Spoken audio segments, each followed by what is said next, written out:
NASA's upcoming mission, Artemis II, will take humans back to a part of space we haven't been to in over 50 years. Even though it's our closest neighbor, the moon, just 238,000 miles away, there's still so much we don't know about it. And here's what's wild. On February 1st, 2026, 4 astronauts will go further from the Earth than any other humans have ever traveled. They're not going to land on the moon.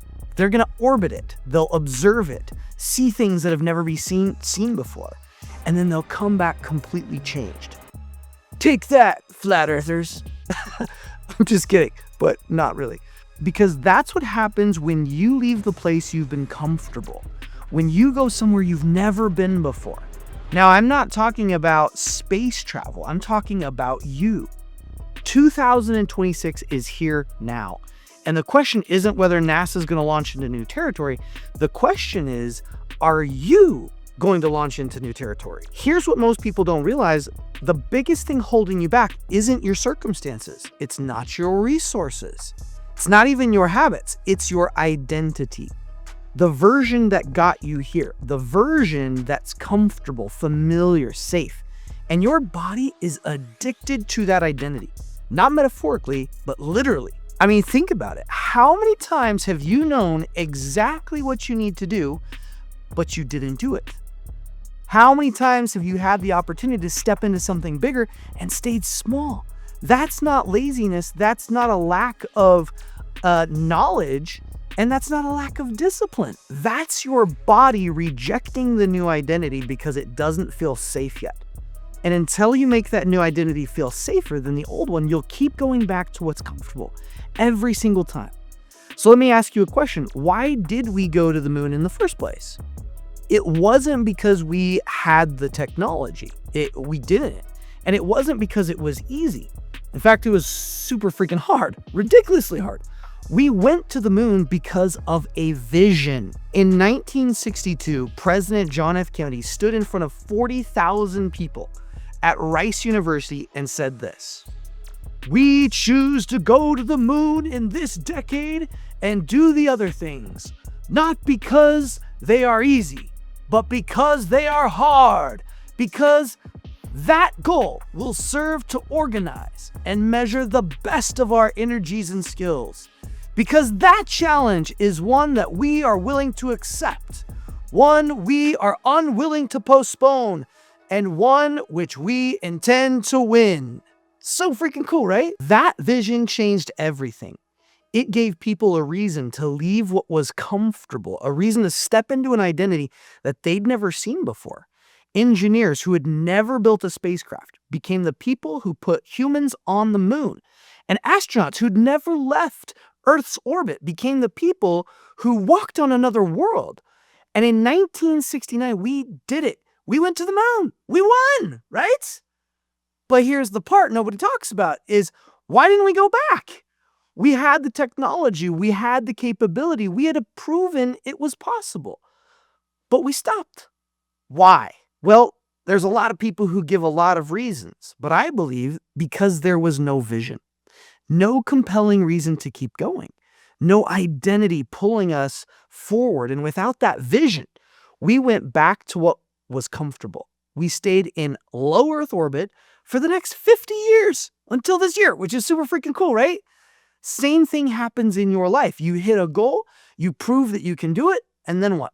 You go right back to the old identity, that old pattern, the comfortable place, not because you couldn't do more, but because you don't have a vision compelling enough to pull you forward. So here's the question you need to ask yourself. Who is the version of you that would make 2026 the year everything changed? Not what do you want to achieve or who do you need to become? Because here's what I've learned. Your body will reject an identity it's not ready for. Even if your mind wants it, you can want the success, you can want the freedom, you can want the impact. But if your body is allergic to that identity, it feels unsafe, unfamiliar, or too far from who you've always been, then you'll sabotage it every time. And on the flip side, your body can be addicted to identities that don't serve you anymore. Addicted to struggle, addicted to proving yourself, addicted to the hustle, even when you consciously want something different.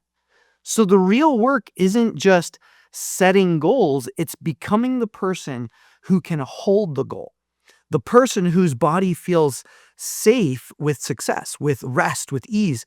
That's the identity shift. And the exciting part is that you get to choose who that person is. Maybe it's the version of you that runs a multi-million-dollar business without the burnout. Or it's the version of you that's present with your family and still crushing it professionally. Maybe it's the version of you that finally feels peace, aligned, unstoppable. Whatever it is, you have to see it clearly. And you have to make it more compelling than the comfort of who you've always been. Because without the vision, you'll do what NASA did after 1972. You'll go back to what's comfortable and you'll stay there. So find the vision.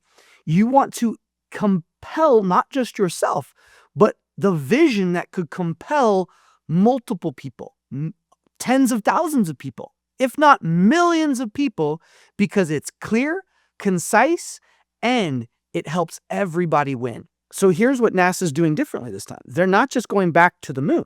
They're building for a sustained presence. They're testing systems. They're prepping for Mars. They have a new vision, and that vision is pulling them forward. You need the same thing. You need a vision of who you are, who you're becoming, that's so compelling, your body starts to crave it more than it craves the comfort who you've been. And here's the truth. That shift doesn't happen by accident. It happens when you decide. It happens by choice. When you decide that this year you're done orbiting the same stupid identity, that you're done staying comfortable, you're done playing it small, and you launch, not perfectly, not with everything figured out, but with a vision that's bigger than your fear. Because the version of you that's capable of your next level, that version already exists. You just have to become willing to step into it and to live it every single day. And when you do, everything changes. Your income, your relationships, your capacity to handle success without sabotaging it. Because you're not the same person anymore. So let me ask you one more time. NASA's Artemis II is going further than ever in 2026. Are you? If you're ready to make that shift, if you're ready to step into the identity that makes your next level inevitable, then check out the description. We have challenges that we do monthly to help you step into that identity. Keep following on the YouTube stuff. I work with people on what I call cellular alignment. And it's about reprogramming your body to feel safe with the new identity that you're stepping into. So you're not fighting yourself. So the success sticks by choice instead of by circumstance. If you want to learn more about that, check it out. Links in the description. But whether or not you work with me, the question remains, who are you becoming this year? Make sure to drop your answers in the comments.